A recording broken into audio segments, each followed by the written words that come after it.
Cette question que pose Thomas est celle que nous nous posons aussi. Comment savoir le chemin? Notre vie est comme un long chemin sur lequel nous marchons. Ce chemin qui est avec des carrefours, des pattes d'oie, des embûches, des obscurités et de grandes lumières. Ce chemin dans lequel nous nous trouvons engagés au jour de notre naissance, sur lequel nous avançons parfois de notre propre initiative, en choisissant nous-mêmes la route, parfois sur les recommandations de tel, ou par l'attraction de tel ou tel. Moi qui aime à me promener en forêt, je sais aussi que parfois le chemin semble d'une manière évidente dans cette direction, alors que cette direction est fausse. Le Christ, d'ailleurs, nous a lui-même mis en garde. Il est large, le chemin qui mène à la perdition. Il est étroit et resserré, celui qui mène à la vie.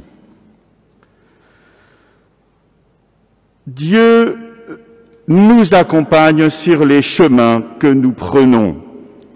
J'allais dire même, il se sert de nos chemins pour nous accompagner, même si certains, parfois, nous détournent de lui. C'est ce que redit d'une certaine manière le père Adrien Candiard dans son petit ouvrage intitulé « À Philémon », paru l'an passé.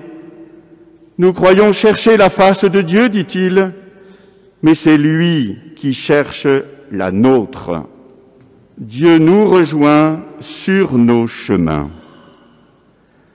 Voilà pourquoi il ne faut pas avoir peur lorsque nous avons tout à coup conscience que nous sommes dans une impasse, de revenir jusqu'au Seigneur. Car, comme il l'a dit à Thomas, « Je suis le chemin, la vérité et la vie. » Le chemin que nous propose le Christ est le chemin du pardon, de la miséricorde, de l'espérance. Comme lui-même a ployé sous le poids de la croix, il nous invite à retrouver la force de nous relever avec lui. Il est Emmanuel, Dieu avec nous. Dans ce moment grave que nous vivons, nous voulons cependant vivre avec espérance. Le chemin que nous avons pu faire pendant quelques années avec le Père Jacques a été un chemin à la fois où se mêlaient ombre et lumière. Rendons grâce pour ce que fut avec nous le Père Jacques durant ces moments en notre compagnie.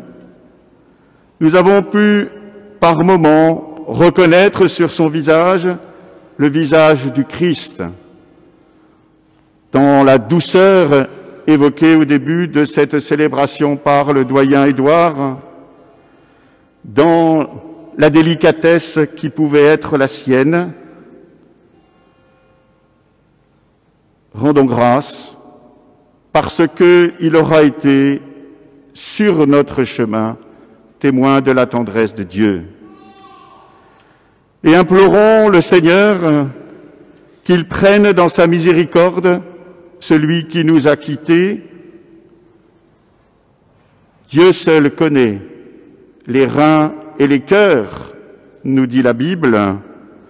Dieu seul connaît le mystère des chemins parfois tortueux que nous prenons.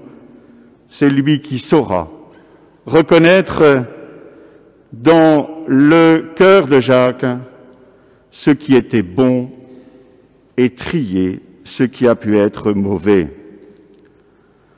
Implorons sa miséricorde et remettons Jacques avec confiance dans celui qui est la vie, parce qu'il est la vérité.